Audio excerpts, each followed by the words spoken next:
Hello everybody. So today we will start with the most important discussion of our syllabus, and the discussion is about CARO, Companies Auditors Report Order. See, this topic is not only important for CA Inter but हमको CA final में भी ये as it study करना है, और जब CA बनने के बाद हम प्रोफेशनल प्रैक्टिस स्टार्ट करेंगे और अगर कंपनी ऑडिट एक्सेप्ट करेंगे तो भी हमको CARO रिपोर्टिंग बहुत अच्छे से आनी चाहिए. तो प्लीज आप किसी भी लेवल के CA स्टूडेंट हो या अगर आप CA बन भी चुके हो तो आपको ये लेक्चर देखना बहुत जरूरी है, क्योंकि CARO अभी रिसेंटली रिवाइज हुआ है 2020 में. जो जुलाई एग्जामिनीज हैं, जिनका एग्जाम जुलाई अगस्त में पोस्टपोन हुआ है, उनके लिए तो पुराना CARO ही एप्लीकेबल है, लेकिन जिनका एग्जाम नवंबर में है उनको डेफिनेटली न्यू CARO स्टडी करना है. तो मैंने ये वीडियो जो अपलोड करा है वो पूरा की पूरा नए CARO के बेसिस पर ही अपलोड करा है, क्योंकि जुलाई अगस्त वाले एग्जामिनीज भी एग्जाम पॉइंट ऑफ व्यू से भले पुराना CARO पढ़ ले, लेकिन एक्चुअली हमको नए CARO की ही नॉलेज होनी चाहिए. So let's start with the discussion. और सबसे पहले ये स्टार्ट करते हैं कि what do you mean by CARO. So CARO is an order. Order मतलब a notification, a direction which is issued by central government. Central government ने company की एक अथॉरिटी होती है. कौन सी authority? National financial reporting authority, जो हम कंपनी ऑडिट चैप्टर नंबर 1 में कर चुके हैं. जो अथॉरिटी कंपनी के ऊपर सारे अकाउंटिंग स्टैंडर्ड्स और ऑडिटिंग स्टैंडर्ड्स लॉन्च करने के लिए, इफेक्ट करने के लिए बनाई गई है. तो सेंट्रल गवर्नमेंट ने NFRA से कंसल्टेशन करा और कंसल्ट कर कंपनीज पर एक ऑर्डर इश्यू कर दिया, और उस ऑर्डर का नाम है कंपनीज ऑडिटर्स रिपोर्ट ऑर्डर, जो ये कहता है कि कंपनी के ऑडिट रिपोर्ट में इस ऑर्डर के अंदर लिखे गए 21 पॉइंट्स पर रिपोर्टिंग करी जाएगी. ऑर्डर में 21 पॉइंट्स लिस्टेड है, मेंशन्ड है, जो सेंट्रल गवर्नमेंट ने रिपोर्ट करने को कहा है. एकदम प्रॉपर तरीका, आपको कुछ अपने मन से ऐड नहीं करना है. लिखा है किस पर, कहां पर, क्या, कितनी, कैसे रिपोर्टिंग होगी, एग्जैक्ट वैसे ही आपको रिपोर्ट करना है. तो सेंट्रल गवर्नमेंट कहता है कि जो 21 पॉइंट्स हमने इस ऑर्डर में इश्यू किए हैं वो पॉइंट्स ऑडिटर को अपनी ऑडिट रिपोर्ट में लिखने हैं. तो देखो, ये एक ऑर्डर है जो कंपनी पर है, एक्चुअली कंपनी के ऑडिटर पर है. और ऑर्डर क्या है कि कंपनी के ऑडिटर को ऑडिट करते करते कुछ एक्स्ट्रा 21 पॉइंट्स पे रिपोर्टिंग करनी है, और ये रिपोर्टिंग कहाँ लिखनी है? अपनी ऑडिट रिपोर्ट में. I think now you are able to understand the word CARO. Companies auditors report order. Order given by central government in consultation with NFRA on the companies, on the prescribed companies. और वो companies क्या करेगी? अपने auditor को बोलेगी कि जब आप अपनी ऑडिट रिपोर्ट प्रिपेयर करोगे तो अपने ऑडिट रिपोर्ट में ये सेट ऑफ 21 पॉइंट्स आपको रिपोर्ट करने हैं mandatorily. This is a order by central government, can not be ignored. तो दिस CARO कंप्लायंस, सबसे बड़ी चीज यहाँ पे क्लियर हो जाती है. Duty to comply CARO is the responsibility of auditor, not the company. हाँ, कंपनी की जवाबदारी, जिम्मेदारी है कि जब ऑडिटर पॉइंट्स पर रिपोर्ट करने के लिए आता है तब वो सारी चीजें, फैसिलिटीज प्रोवाइड करेगी, इंफॉर्मेशन देगी. लेकिन CARO पर रिपोर्टिंग किसको करनी है? ऑडिटर को. लिखना कहाँ है इन सब चीजों के बारे में? ऑडिट रिपोर्ट में. ऑडिट रिपोर्ट में कहाँ लिखना है? हम ऑलरेडी चैप्टर नंबर 3 कर चुके हैं. हमने ऐसे 700 में ऑडिट रिपोर्ट का फॉर्मेट पढ़ा था, और ऑडिट रिपोर्ट के फॉर्मेट में एक पैराग्राफ पढ़ा था, ORR, other reporting responsibility para. उसके अंदर ही CARO रिपोर्टिंग ऐड होगा. कंपनीज एक्ट में कौन सा सेक्शन है? कंपनीज एक्ट में सेक्शन है सेक्शन 143 सबसेक्शन 11. तो CARO की डेफिनेशन में कुछ ऐसे सम अप कर सकती हूँ कि CARO is an order issued by central government in consultation with NFRA under section 143 subsection 11 of the companies act, in which the auditor of the company is responsible, has the duty to report on the certain 21 points which are issued by the central government in the order. You have to understand and learn these 21 points very very very carefully. Guys, अगर मैं CARO को notes wise explain करूँ तो CARO 2020 ये कब से आया है? 1 अप्रैल 2019 से इफेक्ट में आया है ये, राइट? मतलब वो हर कंपनी जिसका फाइनेंशियल ईयर 1 अप्रैल 2019 से शुरू हो रहा है उनको कारो फॉलो करने की रिक्वायरमेंट है, इफ़ इट्स एप्लीकेबल। कारो का full form companies auditors report order, auditors report should be in bracket. ये ऑर्डर है जो सेंट्रल गवर्नमेंट ने दिया है। स्पेसिफिक और जनरल, स्पेसिफिक मतलब या तो पर्टिकुलर कंपनी पर या जनरल क्लास ऑफ कंपनी पर। हम एप्लीकेबिलिटी का पैरा नंबर 1 डिस्कस करेंगे, उसमें आ जाएगा समझ में ये। किससे कंसल्टेशन में दिया है? NFRA। And what is the full form of NFRA? National financial reporting authority, right? It is not applicable on all companies, on some specified class of companies. So लिखा हुआ है on specified classes of companies। करना क्या है? That the auditor of such companies, उन companies के auditor को क्या करना है? shall report, मतलब वो अपनी ऑडिट रिपोर्ट में इंक्लूड करेंगे क्या? 21 पॉइंट्स पे reporting. It's a mandatory reporting, कोई इसका एक्सेप्शन नहीं है। अगर कारो आपके ऊपर एप्लीकेबल है तो आपको रिपोर्ट करना पड़ेगा, both in case of agreement और डिसअग्रीमेंट। मतलब आपका जवाब हाँ है, कोई गलती दिखी तो भी रिपोर्ट करना है, कोई गलती नहीं दिखी तो भी रिपोर्ट करना है। Reporting in all cases have to be done. Section companies act का 143 सबसेक्शन 11 जिसमें लिखा हुआ है कि कारो के ऊपर रिपोर्ट करना मैंडेटरी है। Section 143(1) specific inquiries, 143(3) principal assertions, 143(11) इस कारो रिपोर्टिंग। कितने पॉइंट्स है इसमें? हमें लर्न करने हैं 21 पॉइंट्स। फर्दर अगर मैं कारो रिपोर्टिंग ऑर्डर की बात करूं तो ये ऑर्डर जो सेंट्रल गवर्नमेंट ने दिया है, this is already divided into 4 paragraphs. और कौन कौन से 4 पैराग्राफ्स है अच्छे से सुनिएगा। Paragraph number 1 is applicability para, मतलब कारो किस किस कंपनी पर कैसे एप्लीकेबल है, बेसिकली यही पैरा नंबर 1 में लिखा है जो हम बहुत डिटेल में पढ़ेंगे। Para number 2 is connecting para.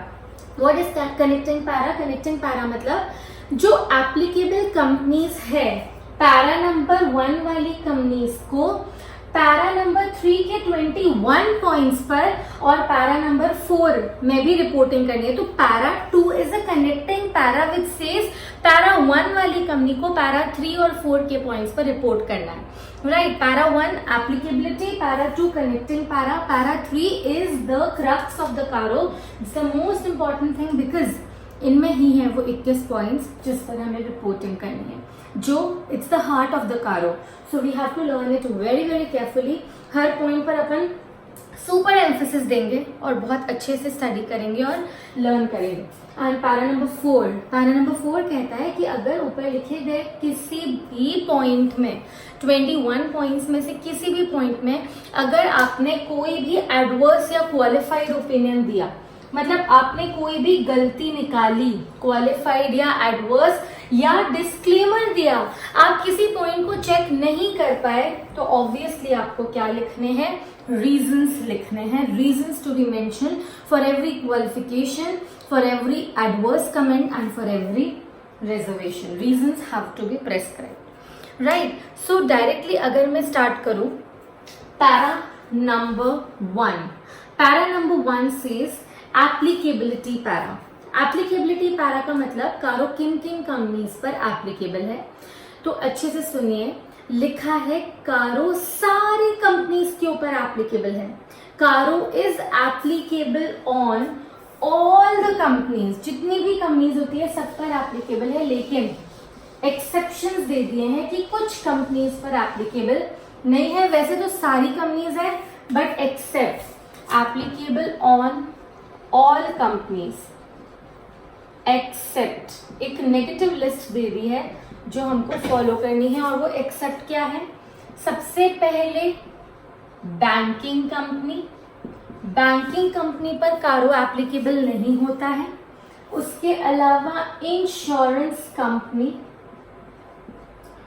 उसके अलावा section 8 company, a company which is licensed to operate as a non-profit organization, section 8 company, OPC बोले तो 1% company, small companies and please अच्छे से सुनिएगा, and private company, private company पर भी कारो एप्लीकेबल नहीं है। If private company satisfies all three conditions, अगर कोई प्राइवेट कंपनी है जिसने ये तीनों कंडीशंस सेटिस्फाई कर दी है तो उनको भी कारो रिपोर्ट करने की जरूरत नहीं है। कारो रिपोर्टिंग इज नॉट रिक्वायर्ड। कौन सी प्राइवेट कंपनी है हम पढ़ेंगे, लेकिन उससे पहले एक और चीज लिखी है कि ये जो प्राइवेट कंपनी है should not be holding company और subsidiary company of public company. मतलब इसका पब्लिक कंपनी से कोई लेन देन नहीं होना चाहिए, ना तो पब्लिक कंपनी की होल्डिंग कंपनी, ना पब्लिक कंपनी की सब्सिडियरी कंपनी। ऐसी प्राइवेट कंपनी पर भी कारो एप्लीकेबल नहीं है, प्रोवाइडेड इस प्राइवेट कंपनी ने 3 तरह की कंडीशंस को फॉलो किया हो। और वो 3 तरह की कंडीशंस क्या है? 3 तरह की कंडीशंस है कि अगर कंपनी का paid up capital plus reserves in surplus, जिस ईयर में कारो रिपोर्टिंग करनी है उसी ईयर की बात कर रही हूं मैं, अगर paid up capital plus reserves in surplus is not more than ₹1 crore and लिखा है और नहीं, क्योंकि तीनों कंडीशन सेटिस्फाई होना जरूरी है। तो paid up capital plus reserves in surplus not more than 1 crore and outstanding borrowings from banks and financial institutions at any point of time not more than 1 crore, and the turnover, the revenue as per schedule 3 of the Companies Act is not more than ₹10 crores. Are you getting my point? 3 conditions to be simultaneously satisfied, only then caro is not applicable. तीनों conditions के आगे and है, मतलब तीनों follow होगी। Ma'am अगर एक भी कंडीशन टूट गई तो फिर आपको कारो फॉलो करना पड़ेगा। कंडीशन क्या है? Paid up capital plus reserves and surplus जो है वो 1 करोड़ से कम है, या 1 करोड़ जितना भी है तो भी चलेगा, राइट? उसके अलावा आउटस्टैंडिंग बोरोइंग्स अगेन 1 करोड़ और लेस, टर्नओवर जिसे हम रेवेन्यू बोलते हैं स्केड्यूल 3 के हिसाब से, इट्स लेस देन ₹10 करोड़। अगर ये तीनों कंडीशंस साइमल्टेनियसली सेटिस्फाई होती है तो ही इस पब्लिक प्राइवेट कंपनी पर कारो एप्लीकेबल नहीं है। बरोबर 1 करोड़ है, 1 करोड़ है, 10 करोड़ है, कारो इज नॉट एप्लीकेबल। अगर 1 करोड़ से ज्यादा हो गया तो कारो एप्लीकेबल है, और एक भी कंडीशन ब्रीच हो गई तो भी कारो एप्लीकेबल। तो ये प्राइवेट कंपनी है, उसको कारो कंप्लाई करने की जरूरत नहीं है। मैम कारो कंप्लाई नहीं करना है इसका मतलब क्या है, मैं दोबारा समझा देती हूँ। अगर कारो एप्लीकेबल नहीं है तो कंपनी के ऑडिटर को 21 पॉइंट्स पे रिपोर्ट करने की जरूरत नहीं है, और अगर कारो एप्लीकेबल है तो ऑडिटर को डेफिनेटली 21 पॉइंट्स पे रिपोर्ट करना पड़ेगा, ऑडिट रिपोर्ट का पार्ट बनाना पड़ेगा और उस तरीके से उस एंगल से रिपोर्टिंग करनी पड़ेगी। This is all with your applicability of कारो। See, if I explain you with an example on the board, listen very very carefully. अगर suppose एक कंपनी है, अगर suppose एक कंपनी है जिसका paid up capital suppose 50 lakhs है, reserves and surplus 20 lakhs है। 50 lakh paid up capital, reserves and surplus 20 lakhs. Okay, revenue is suppose for example 5 crores. And outstanding borrowings from X, Y, Z, bank है X, financial institution है Y, and Z है कोई A limited, कोई company है। Bank से loan लिया है suppose for example 30 lakh का, फाइनेंशियल इंस्टीट्यूशन से 30 लाख का और इससे 60 लाख का। तो write note on applicability of the CARO if it's X limited. X limited पर क्या कारो एप्लीकेबल होगा, सोच के बताओ। Paid up capital, reserves and surplus 1 crore से कम है, रेवेन्यू 10 करोड़ से कम है। ये तो गिनते ही नहीं है, सिर्फ बैंक और फाइनेंशियल इंस्टीट्यूशन गिनते हैं। ये 1 करोड़ से कम है। वैसे तो तीनों क्राइटेरिया सेटिस्फाई हो रहे हैं, लेकिन कंपनी कौन सी है? X limited. It's a public company and कारो is applicable on public company. हाँ, अगर मैंने यहाँ पर एक्स प्राइवेट लिमिटेड लिखा होता तो yes, CARO is not applicable. Are you getting my point? हो सकता है एक बार ऑन द फर्स्ट इंस्टेंस आपको लगे कारो नॉट एप्लीकेबल है, but you will also have to check the nature of the company. आपको क्वेश्चन का कोई भी एरिया छोड़ना नहीं है, बहुत अच्छे से क्वेश्चन को स्टडी करना है, फिर आंसर फ्रेम करना है। तो अगर प्राइवेट कंपनी है तो ये कंडीशंस चेक करेंगे, अगर पब्लिक कंपनी है तो कुछ भी हो कारो इज एप्लीकेबल। भले 1 रुपया भी टर्नओवर नहीं हुआ है पूरे साल में तो भी कारो इज एप्लीकेबल। कंपनी के ऑडिटर को रिपोर्ट करना ही पड़ेगा ऑन द कारो requirements, right? So this is all with your para 1। Okay, further कारो का order is divided into 4 paragraphs. मतलब सेंट्रल गवर्नमेंट ने जो ऑर्डर दिया है वो 4 पैराग्राफ में डिवाइड करा जा सकता है। क्या क्या? पैरा नंबर 1, सबसे पहले कौन कौन सी कंपनी पर कारो एप्लीकेबल है हम ये सीखेंगे। पैरा नंबर 1 सेज किन किन कंपनीज को कारो रिपोर्टिंग करनी है। Para number 2 it's a connecting para, जैसे अभी मैंने समझाया आपको कि पैरा नंबर 1 वाली कंपनीज को पैरा नंबर 3 के पॉइंट्स पर रिपोर्ट करना है। समझ गए? पैरा नंबर 1 में जो भी कंपनीज है उनको पैरा नंबर 3 के पॉइंट्स पर रिपोर्ट करना है, और पैरा नंबर 4 में भी लिखा है कि अगर पैरा नंबर 3 में किसी भी पॉइंट पर आपने क्वालिफिकेशन या एडवर्स कमेंट या डिस्क्लेमर ऑफ ओपिनियन दिया तो आपको रिपोर्ट करना पड़ेगा।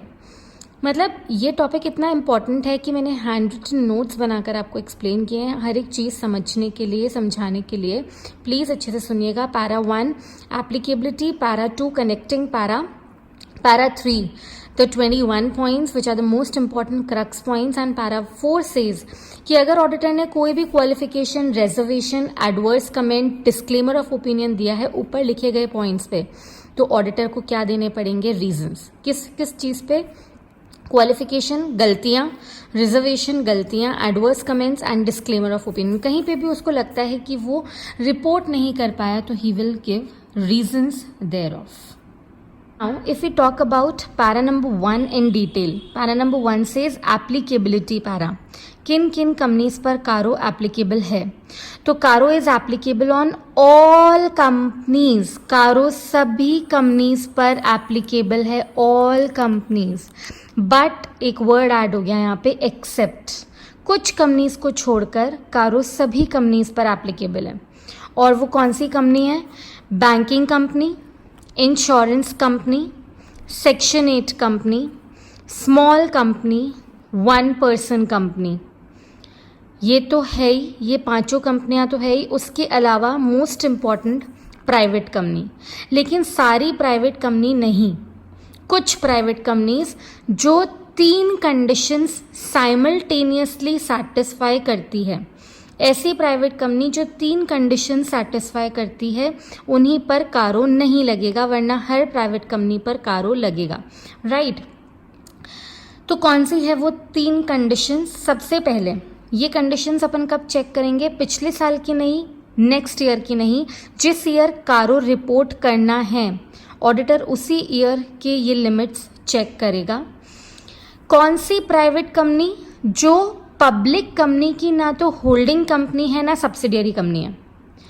अगर पब्लिक कंपनी की होल्डिंग कंपनी या सब्सिडियरी कंपनी हुई, अगर पब्लिक कंपनी की होल्डिंग या सब्सिडियरी कंपनी हुई तो कारो इज 3 कंडीशन से पहले ऐसी प्राइवेट कंपनी जो ना तो होल्डिंग कंपनी है पब्लिक कंपनी की, ना सब्सिडियरी कंपनी है पब्लिक कंपनी की। मतलब उसका पब्लिक कंपनी से कोई लेन देन नहीं है, नीदर होल्डिंग नॉर सब्सिडियरी। उन प्राइवेट कंपनीज के ऊपर कारो एप्लीकेबल नहीं होगा अगर उन्होंने 3 मेजर कंडीशन सेटिस्फाई करी है तो। पहली condition, paid up capital plus reserves in surplus. अगर 1 करोड़ से कम है या 1 करोड़ जितना भी है, ये मैं जानबूझ के आपके सामने इक्वल टू का मार्क लगा रही हूँ ताकि आपको याद रहे, बराबर 1 करोड़ है तो भी कारो एप्लीकेबल नहीं है, राइट? पेड अप कैपिटल में इक्विटी और प्रेफरेंस दोनों आ जाता है। रिजर्व्स एंड सरप्लस में फ्री रिजर्व्स भी आ जाता है, कैपिटल रिजर्व्स भी आ जाता है, revaluation reserve, workman compensation reserve, जितने भी रिजर्व्स आपने पढ़े सब आ जाएंगे. Everything. It's a broad word. So if the company is paid up capital and reserve and surplus is 1 crore or less, then CARO is not applicable provided further two conditions are satisfied. Okay, ये 1 crore कब check करेंगे? As on 31st March. Year and में, year and के दिन अगर 1 करोड़ से कम है तो फिर कारो एप्लीकेबल नहीं है. सिमिलरली अगर public total borrowings from banks and financial institution is again, यहाँ पर इक्वल टू का साइन मैं आपके सामने लगा रही हूँ, ये याद रहे आपको, बराबर 1 करोड़ भी है तो भी चलेगा. तो बैंक और फाइनेंशियल इंस्टीट्यूशन से अगर उधारी ली है, बोरोइंग ली है, तो अगर टोटल बोरोइंग इज 1 करोड़ और लेस, कारो इज नॉट एप्लीकेबल. ये उधारी सिर्फ और सिर्फ किसकी कंसिडर करी जाएगी? बैंक की और फाइनेंशियल इंस्टीट्यूशन की, दैट्स इट, वरना नॉट कवर्ड.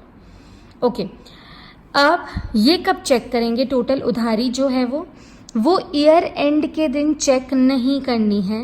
ये पूरे साल में कभी भी अगर 1 करोड़ से 1 रुपया भी क्रॉस हो गया, if even 1 rupee crosses, then CARO is applicable. जैसे मैंने ये बोला था ना, ईयर एंड है, वैसे की वैसे ये during the year, eight any point of time during the year. And total revenue का मतलब टर्नओवर एज पर शेड्यूल 3. अगर total revenue is again it's 10 crore और लेस, 10 करोड़ या उससे कम है तो कारो एप्लीकेबल नहीं है. इन सब के बीच में क्या लिखा हुआ है? Word and.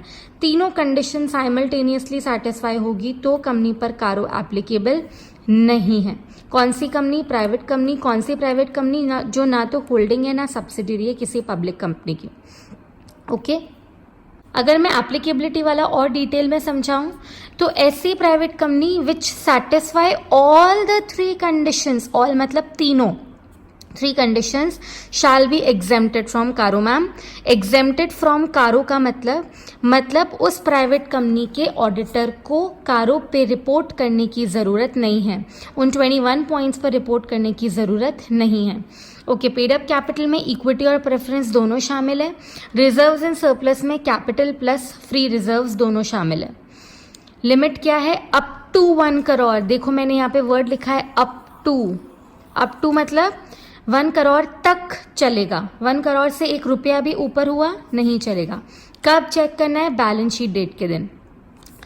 बीच में वर्ड लिखा है एंड. टोटल बोरोइंग सिर्फ कहाँ से? बैंक और फाइनेंशियल इंस्टीट्यूशन से. अगेन वर्ड क्या लिखा है? Up to 1 crore. And very very important, ये क्या लिखा है?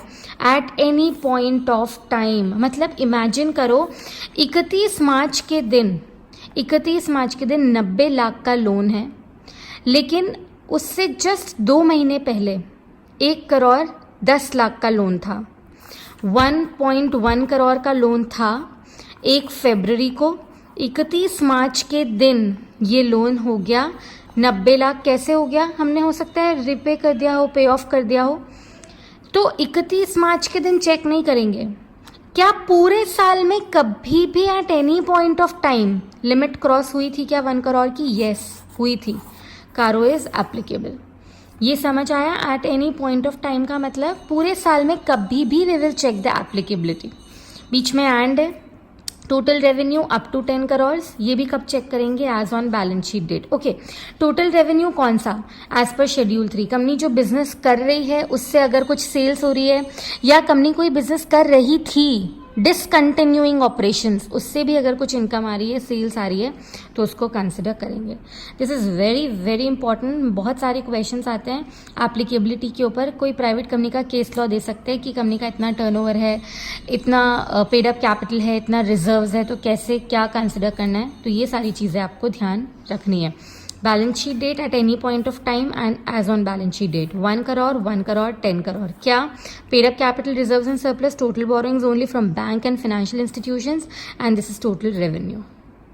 एंड फाइनली पैरा 2 की बात करूं मैं, तो वो हर कंपनी जिनका फाइनेंशियल ईयर 1 अप्रैल 2019 से शुरू हो रहा है उसके बाद शुरू हो रहा है, तो उसके ऊपर कारो 2020 एप्लीकेबल है। एग्जाम पॉइंट ऑफ व्यू से समझा चुकी हूँ, नवंबर वालों को तो पक्का से 2020 कारो पढ़ना है। जिनका एग्जाम जुलाई अगस्त में पोस्टपोन हो गया है उनके ऊपर अभी तक तो कारो 2016 ही एप्लीकेबल है, लेकिन अगर नोटिफिकेशन आ गया तो you have to learn the new one. And वैसे भी प्रोफेशनल एंगल से आपको नया वाला तो पढ़ना ही पड़ेगा। So auditors report shall contain, auditors para 2 में लिखा है कि कौन सी कंपनी पैरा 1 वाली कंपनीज पर पैरा 3 और पैरा 4 पे रिपोर्टिंग करी जाएगी। Audit report shall contain matter specified in para 3 जो 21 पॉइंट्स है। पैरा 4 रीजंस, अगर ऊपर लिखे गए 21 पॉइंट्स पे कोई भी क्वालिफिकेशन, एडवर्स या डिस्क्लेमर ऑफ ओपिनियन दिया तो फिर आपको इसके ऊपर क्या अटैच करने पड़ेंगे, रीजंस अटैच करने पड़ेंगे। हाउ एवर, वेरी इंपॉर्टेंट, कारो is not applicable on consolidated financial statements of company. What do you mean bye CFS, consolidated financial statements? Her holding company अपनी बुक्स बनाती है, हर सब्सिडियरी कंपनी अपनी books बनाती है।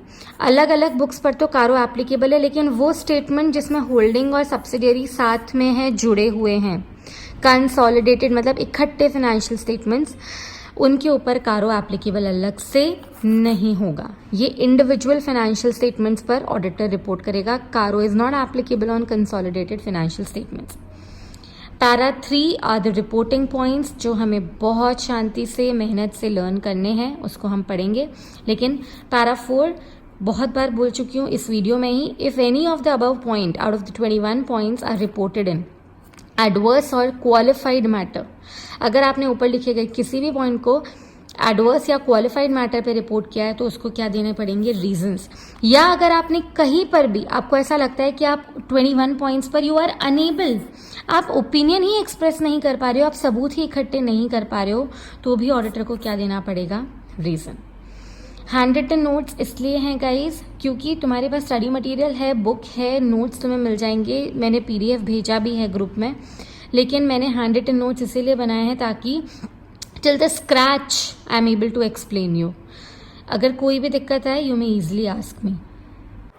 So with today's discussion, we have done Caro का introductory para, para number 1 applicability para of the Caro, para number 2 connecting para of the Caro, and para number 4 कि अगर para number 3 के किसी भी point में कोई qualified या adverse comment आया तो auditor को क्या करना पड़ेगा, reason देना पड़ेगा। Now we are left with the most important crux para, which is para 3, the 21 reporting points जो सबसे ज्यादा important है। तो wait for the next video, तब तक इतना रिवाइज करो। ओके, सी